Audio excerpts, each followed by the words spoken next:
Today, we're at the farm again, as usual, in the office. A few dogs around, so I'm going to apologise. We'll probably get a bit of, believe it or not, snoring. We've got the new Zeus boy with us, and I'm afraid he snores worse than Tom. But apart from Zeus, I am really so excited to introduce a lady who is probably one of the most inspiring young ladies I have ever met. I've been privileged to know her probably for about the last 17 years, I would say. She's a lot younger than me. She's a young lady, but what she's managed to do with starting up a charity that I am very honoured to be a trustee on over these last few years is just phenomenal. So I'm going to speak to her. Her name's Vicky. It's Vicky Willis, and I am going to let her tell you all about this amazing, fantastic charity that Vix has started up. Chewing the Cud at Halton Farms. So, Vix, hi, how are Hello. you? I'm good, thank you. Good. Thank you for having me. You're welcome. I'm going to apologise because there will be a bit of noise, as I say, That's okay. and there'll be dogs trying to get in and out, so it does knock your concentration a little bit. Now, I'm really privileged and lucky enough to know this story. I know all about it. It's something that you are extremely, extremely passionate about. Yeah. And I really admire you for what you've done. I always want the world to know everything about this and what you do. Okay. So I want you, if you can, just start from the very beginning. Yeah. So how this came about, your kind of journey. Yeah. And what we do and kind of what you're looking Still work with to farmers. achieve. Yeah, Okay. yeah. Okay, so over to you. Okay, so we'll take you right back then. So I grew up in the rural community. My dad does land. My granddad's a farmer. My dad does land drainage. Grew up in young farmers and with horses, and then went on to be a groom for a bit when I left school, and then went on to work as a vet nurse at Wright and Morton equine practice, and quite quickly ended up in a sort of management position when the head nurse went off on maternity leave. And I'm quite not embarrassed, but find it difficult to say now. I did not understand mental health at all. I didn't get it. I'd never really struggled with it. I had felt stressed before, and I'd felt sad about stuff. But when members of our team were going off with stress or depression or anxiety, I just didn't really kind of understand it, and just thought, sure, you just need to cheer up or stop worrying. Like that's what you do, and just kind of stiff up a lip, and that I think that's a real. Do you think, just to interject a bit, do you think that was a bit of because of where you'd come from and your background, because it was farming related? Yeah. It is that, isn't it? Yeah, of course it is. Stiff up a lip. Yeah, just get on with it. Yeah. No one really talks about it. Mm-hmm. And even when people do talk about it, like, you just didn't really know what to say. And it was this real grey area. And we see it sometimes as a weakness. Yeah. You don't want to be the weak link. And I think there's a lot of, and I see this now, someone would call in and say, I've got a poorly tummy or whatever. And I'm like, you seemed really down yesterday and now you've got a poorly tummy. And actually, I think that's dead interesting when you look at mental health statistics. They're enormous as it is. And how many of them, I think mental illness in the workplace across the UK, it's in the billions, what it costs the UK economy. And actually how much of that is accurate reporting. Wow. How much of it. That's people when they do say, I'm not in because I'm stressed. Yeah. And how many poorly tummies and migraines and everything else. So anyway, I was absolutely flying, right? Loved my job. It was pretty full on. We just moved into a brand new hospital that had been purpose built. And then I basically sprained my ankle really badly while I was out running and snapped all the ligaments in my ankle. So I had to have some time off work. And I think when you go from being just so busy, because I was in Young Farmers, I'd got my horses, I was working full time, I'd just got so much on. And then I didn't do anything. So my ankle was in like a cast and I had to stay at home. Couldn't drive, couldn't go out anywhere, couldn't really do anything. And all of a sudden, I just started to get worried about going out. And it's a hard thing to describe, but it was very easy to just make excuses about not wanting to leave my house, basically. And I was just like, it's self-care, I'm just having a lazy day. So I just wouldn't go out. And then I couldn't bother to get out of my pajamas, and then I couldn't be bothered to get out of bed. And then my ankle was technically fixed by this point, because when you have an orthopedic injury like that, you see, the NHS is brilliant. You get surgery, you get painkillers, and you get physiotherapy, and you get all this treatment pathway. So by this point, we're like 6 weeks down the line, my ankle's fixed. And I should be going back to work. But at this point, I now can't get out of my house to even go and buy a loaf of bread. And I'm supposed to be going back to work. And at that point, did you know that's what was happening to you? Because I didn't know, and this is, again, something that I talk about quite a lot. The problem with a lot of this very emotive advertising we see for mental health charities and for mental illness is that you see people suicidal. Right. And that's not where I was. Mm-hmm. So I didn't recognise what was happening to me. I just thought that I didn't know what was happening because I wasn't stressed anymore, because I had nothing to be stressed about, but it felt like I was in a constant state of, if you've ever had something really scary happen to you, like a near-miss car crash, or when a cow chases you, something like that. You know, that moment where you're like, oh my God. Yeah. I felt like that all the time. And I just didn't recognise that. I didn't know what it was. I didn't know if it was, what was going on with it. But eventually I was like, right, well, there's something clearly not right, because now I've had to say to work, I can't come back yet. And again, what did I tell them? My ankle wasn't right yet. And actually my ankle was fine. Yeah. So I go to my GP, and he said, and this, I think this when it dawned on me, told him everything that was happening. And he said, have you thought about ending your own life? And I was just like, no, why? Like, I want to get bread. I don't want to die. Wow. Who mentioned dying? Like, I'm just too scared to get bread. And obviously he knew that I had anxiety, and very commonly what goes with anxiety is depression. And then what happened quite quickly after that was, he said, I can put you on a wait list for some talking therapy, but because you're not high risk, it's like, you're not going to be seen for a while. You know, I think now, I can't remember what the wait times were then, it's about 52 weeks at the minute to get NHS talking therapy. A lot can happen in 52 weeks. Yeah. Well, my big thing was, I was on statutory sick pay by this point, which I think at the time was about £50-something a week, which didn't even cover my mortgage. No. So then very quickly you go from like, okay, well, now I can't pay my mortgage, I'm going to lose my house, I'm going to lose my car, couldn't go out with my friends. My friends were brilliant and they did check in with me, but again, they weren't trained. So they were going, are you okay? And I was just sort of going, yeah, I'm all right. And even and that's the thing, how honest were you actually being with your friends? Once I'd been to the doctors then, and I'd acknowledged that I wasn't very well, I was very honest. I went, no, I'm not okay. I'm really poorly. And they went, okay. Yeah. What are they supposed to do? How on earth are they supposed to know what to do? They asked me to go out with them, I couldn't go out. So they came round to me, but that just sort of exacerbated my behaviour then, because I was like, I don't need to leave, they'll just come and see me. And the other thing as well is I started being quite horrible, because then my anxiety slipped into depression.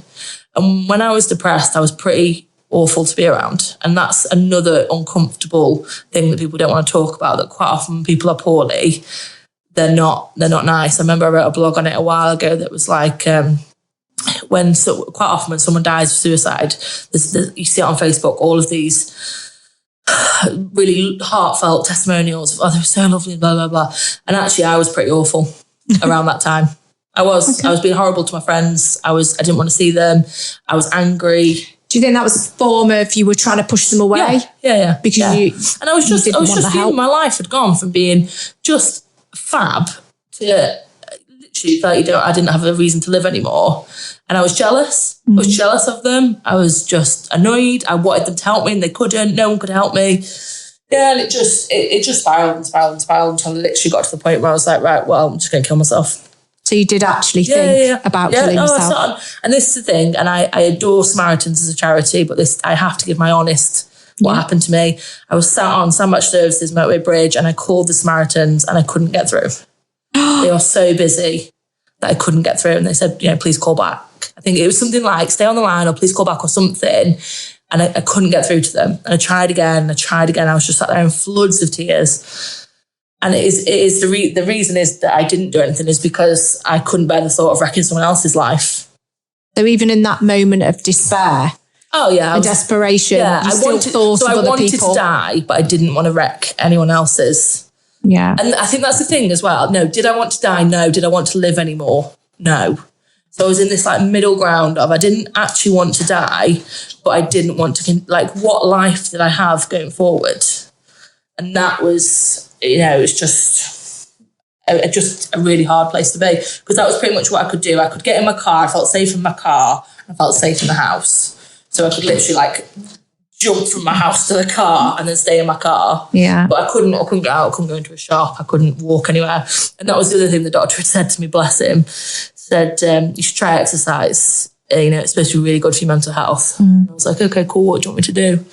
He said, well, couch to 5K is supposed to be good. I was like, I live in a terrace and I can't leave the house. Where exactly do you want me to do this 5K around the living room? Oh, this is like... But it's comical, isn't it? Like, what else could he do? You know? Luckily, you can look back and we can laugh now and say it's comical, the scenario and the situation, but in real life, it really isn't funny. No, it's not. And in fairness, he then also said, we've got like some funding where you can go down to the council gym.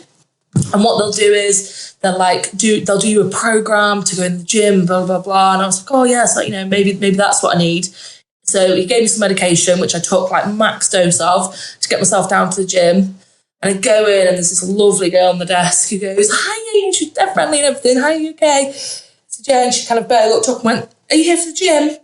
And I was like, yeah, I've got this free program thing to do. And she said, oh, the gym's down there. You know what you're doing, don't you?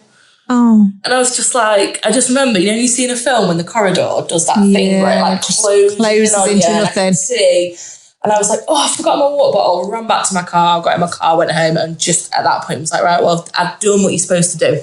I've reached out, I've gone to my GP, I've tried exercise, I've taken the tablets. None of this is working. And I was like, I'm done. That's it.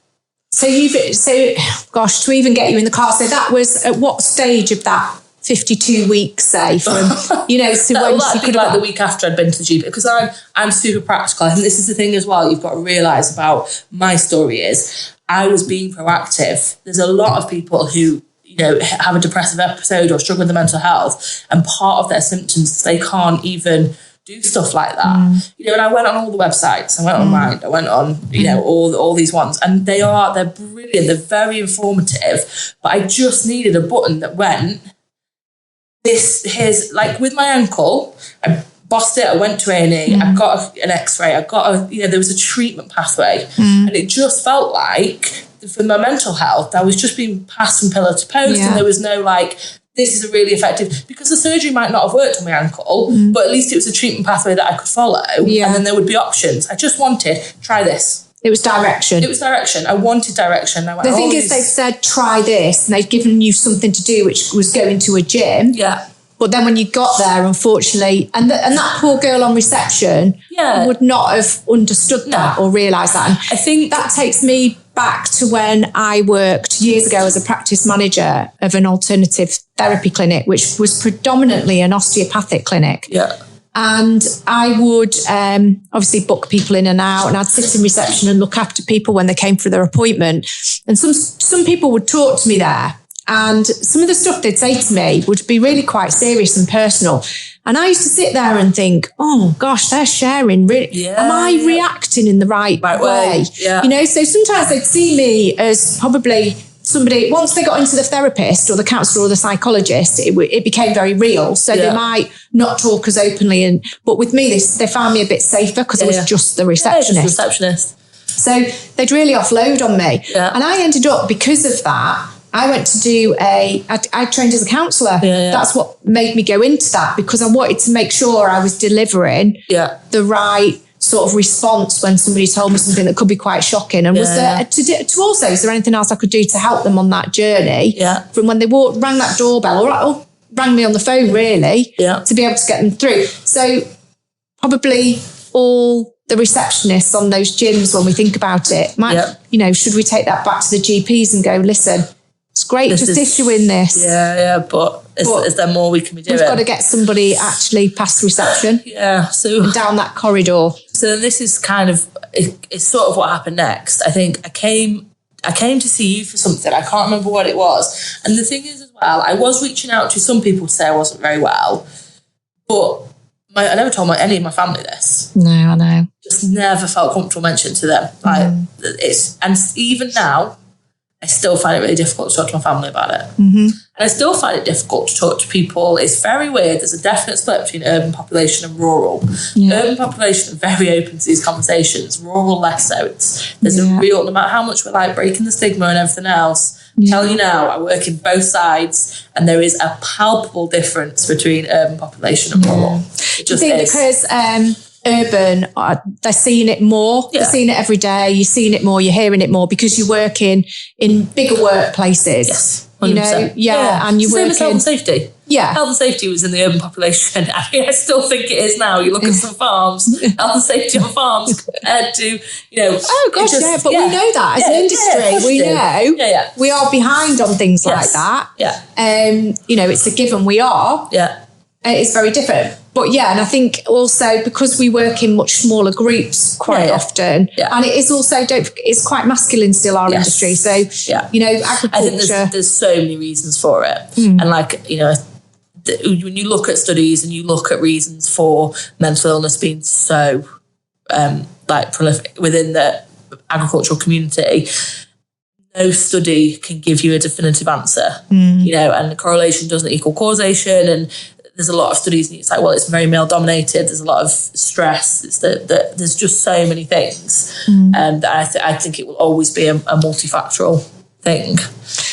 So take you back to, you came to see me. Came to see you, and this is the problem at this point, right? So I'm still hanging in there. I don't want to die, but I don't want to carry on living how I am. But I just seem to keep hitting roadblocks.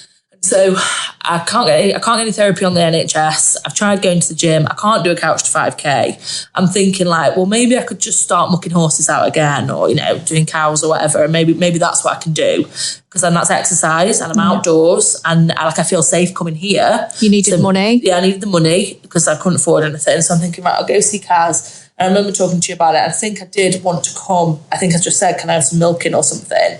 And then you were like, are you okay? And I was like, no, I'm not okay, actually. And you said, right, well, do you want to get some counselling? And I was like, it's so expensive. And then you paid for it for me. Or you paid for my first counselling session. I don't know if you remember all this, but you paid for my first counselling session, they were about £35 an hour. And my counsellor said, look, because of how poorly you are now, you could do something called the MDR therapy. And that was £70 an hour. And then you paid for that for me as well. I remember. Because I needed that. And actually, within 4 weeks of starting that therapy, I also then went to CrossFit and very kindly got given a free gym membership by the owner. And within 4 weeks, I think I was back in work. Yeah. And I was still doing a little bit of night milking here, but I was back in work at that point. And just honestly, I just wanted to put it all behind me. So you think your big saviour was getting that counselling, and the fact that you could access it really quickly. Yeah. You were just, I suppose, very fortunate, maybe. There was for two reasons. Well, it's privilege. I use that word. I have no issue using that word. I think we have to be very, very mindful of our privilege. Yeah. And I'm very mindful of my privilege as a female and as your friend, that there are people who do not have an aunt who could, it's a lot of money. Yeah, it's a lot of money. I know you always say I'm like your auntie, so and I love that. Yeah, but there are people who don't have a family member that can pay that for them, or a friend that can, not that they wouldn't, they just don't have the money. Yeah. And the fact that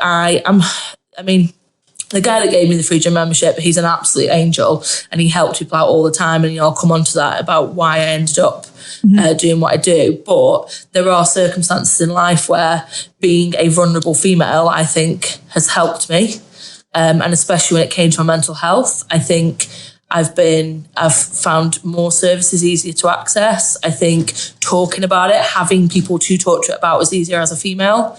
And all these things are privilege that we have to be aware of that some people don't have. And I think probably because of my background, so going back to what happened with me when I worked well, the fact in that you could spot that wasn't very well. The fact I was coming to you and saying, look, I'm not actually in work at the minute. Can I have some milk in? And you going, are you okay? I mean, at that point, because I think, and this is what's important. You said to me, are you okay? And I said, no, I'm not. I didn't tell you everything that was going on. Didn't tell you that I wanted to die. I didn't tell you all of it. I just said, no, I'm not okay. And from there, you knew what to do. Yeah. This is the thing with a lot of like the mental health first aid courses and that. It's about signposting, but it's making sure there are services there for people to be signposted to. Yeah. We're not training people as counsellors. We're not asking people to sit and talk and do a therapy session with someone. But the problem that we have at the minute is people are being trained to signpost. So people are getting much better at opening the conversation and reaching out and going, are you okay? Brilliant. I'm so on board with that. That is a perfect first step. That's exactly what you did to me and it saved my life. But the point was, when I said, no, I'm not, you paid for me to go to counselling. So I was signposted to somewhere that what we have this issue, which is literally killing people, is people go, are you okay? Someone goes, no.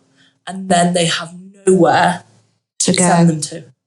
Because they don't know. They don't know. So, there isn't anything. There isn't. Well, for me, I think I initially booked that first appointment, didn't I? Yes. Because I remember Googling, because I knew about Hope Street in Sandbach. Yes. It was a great little place that had lots of different therapies and counsellors. And you went on the website and it listed loads and loads of people that worked there.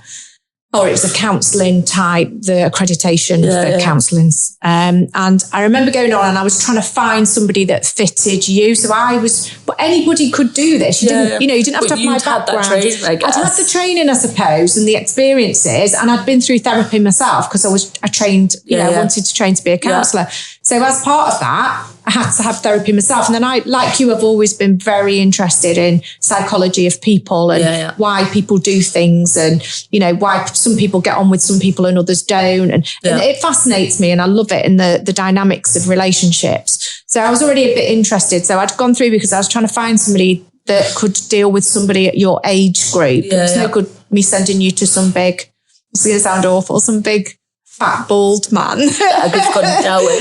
Some big fat old bald man. That wasn't going to work. And it's really important that you gel with your therapist. Absolutely. It is really important. And I suppose that's what happened then. So that got you onto that road. And then from there, in all fairness, you took over then. I paid. There were times when I thought, I didn't take you. I didn't drop you off. Didn't even know if you were going. And I just kept getting invoice. Thinking, let's hope she's going, And what you did, I did. Which is amazing. And I'm so proud of you for doing that because it was a really hard, difficult thing to do. It was scary because you were going to learn things and find things out. Oh yeah, I had when I actually went into it, my breakdown came from, it was nothing to do with my ankle. It's loads of stuff that we don't deal with. And and there was quite a bit of stuff that I had to go through.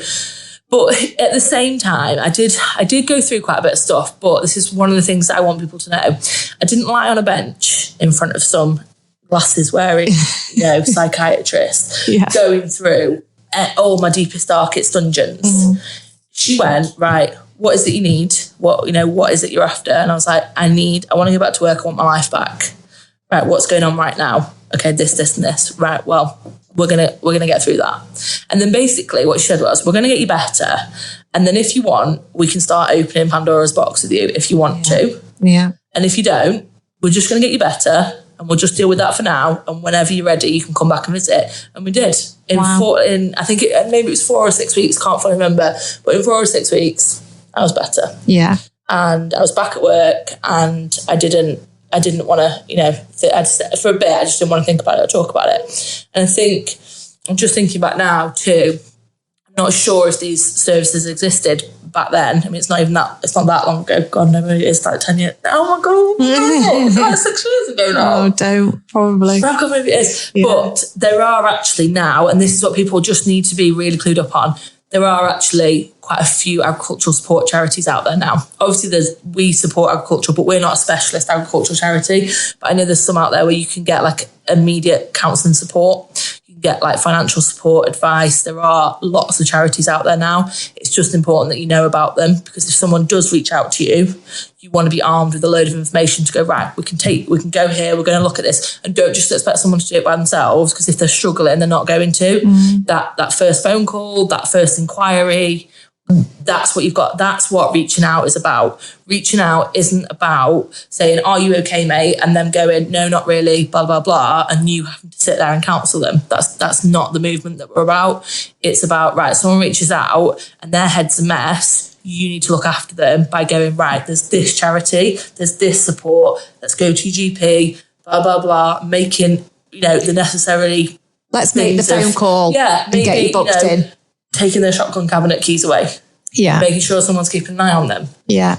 Checking in as in literally checking where they are and when they are whilst they're getting adequate support. That's what's really key. And let's just go back a little bit and just, because we need to sort of remember this bit as well, is when that happened to you and that ankle injury and everything, your life was going really, really well. Oh, it was perfect. In that you'd been off, you'd trained, you'd done a degree in vet nursing, hadn't you? Yep. You'd actually really flown it. Yeah. In all fairness, you are very clever.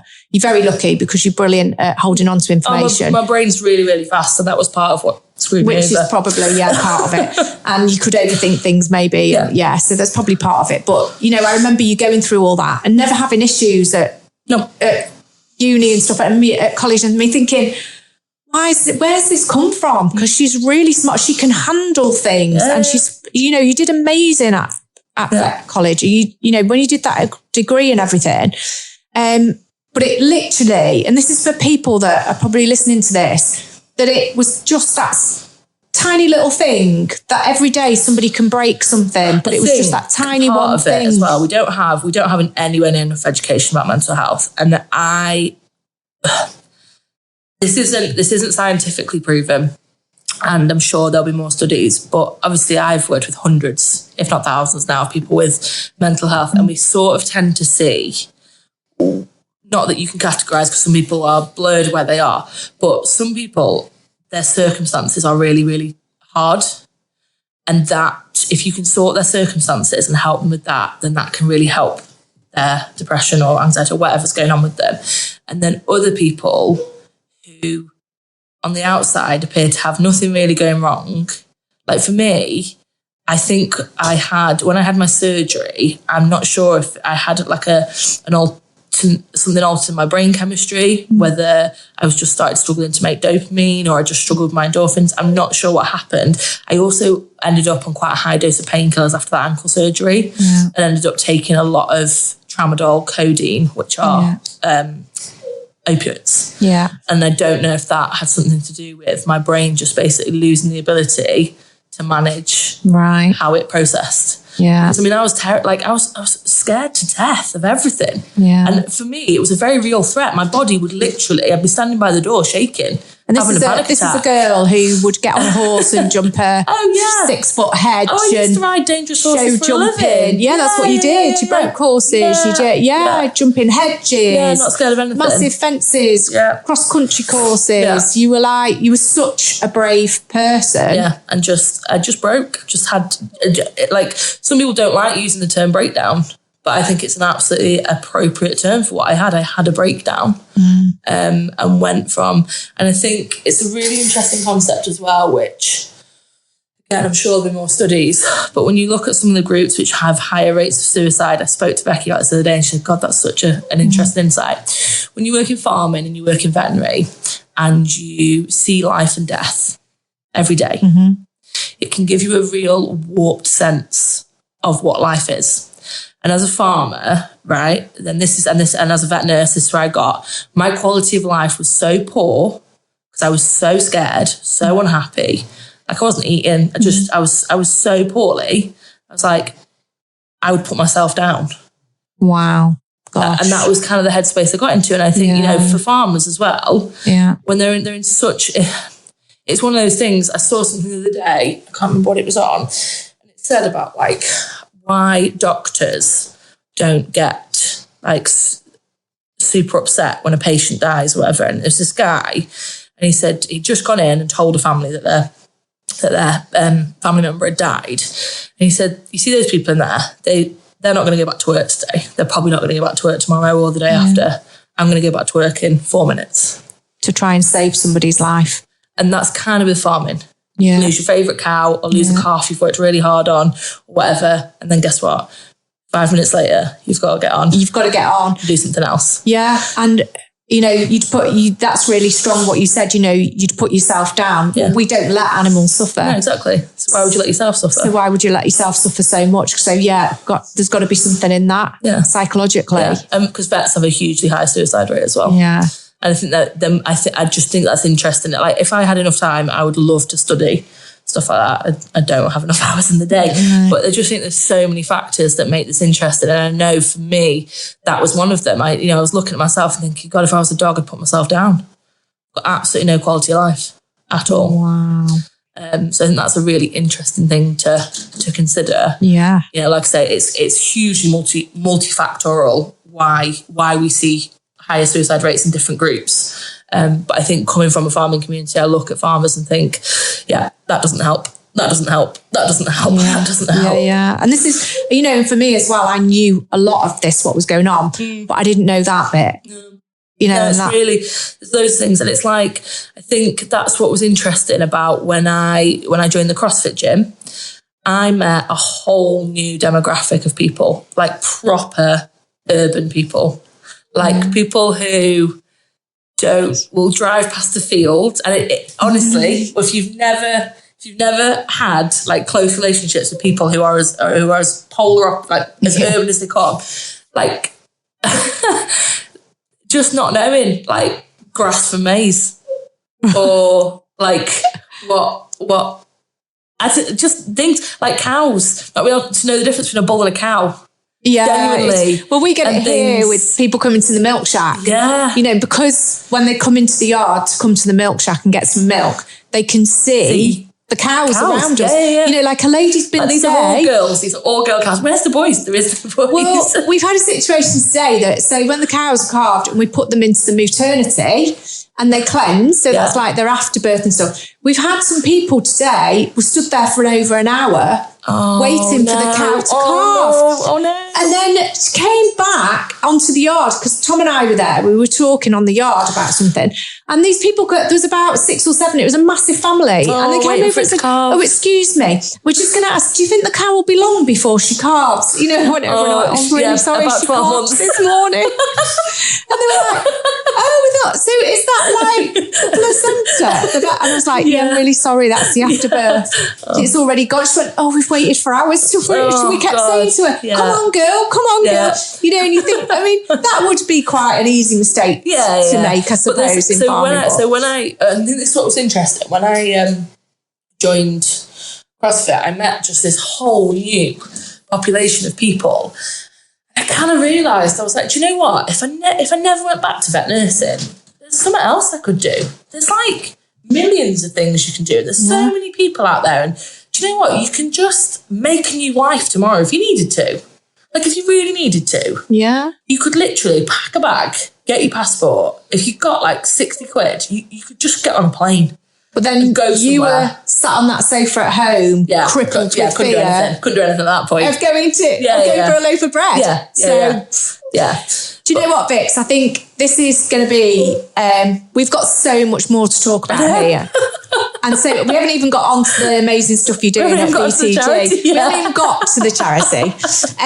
So I think we're going to do this as part 1. Yeah. Okay. And we're going to come back and we're going to do part 2. Okay. So I think this is going to be our part 1. So this is all about Victoria and where she started this journey, which has brought her on to the amazing things she's doing with Bridging the Gap now. So I think we come back and we're going to talk about Bridging the Gap. Cool. But it's been amazing because it's just tweaked my conscience about stuff, what happened to you and how, we got you to where you are now. And I'm honoured to have played a part in that journey. Yeah. It's a tiny part. I wouldn't be here. Well, I don't know about that. But it was a tiny part. And I'm, can't tell you how emotional I am that I helped you with that. And I think my ethos here is at work, and I think Leah would agree, when people have issues here or problems, I never ignore them. Yeah. And sometimes people say to me, oh, you got lots of stuff and so you got problems with that or what's going on there? And I'm like, no, I haven't got problems. I just make it my business to make sure everybody's okay. And if they're not, I deal with it. Everyone's got problems and you can either ignore them, brush them under the carpet, or you deal with them. I make it my business to find out if I can. And when I ask somebody, are they okay? I don't always ask once. Yeah, if I don't get the answer, I always ask twice. Yeah. Because it's usually the second time you ask, you find out. Yeah. So thank you so much. We're going to get a drink. Yeah. We'll do a part 2. With our vocal cords and come back with part 2. Okay. Chewing the Cud at Halton Farms. Remember, if you like to hear us chewing the cud at Halton Farms, like and subscribe. We're available on all your favourite podcast platforms. You can listen to us on Apple Podcasts, Spotify, Amazon Music, Google Podcasts, TuneIn and YouTube.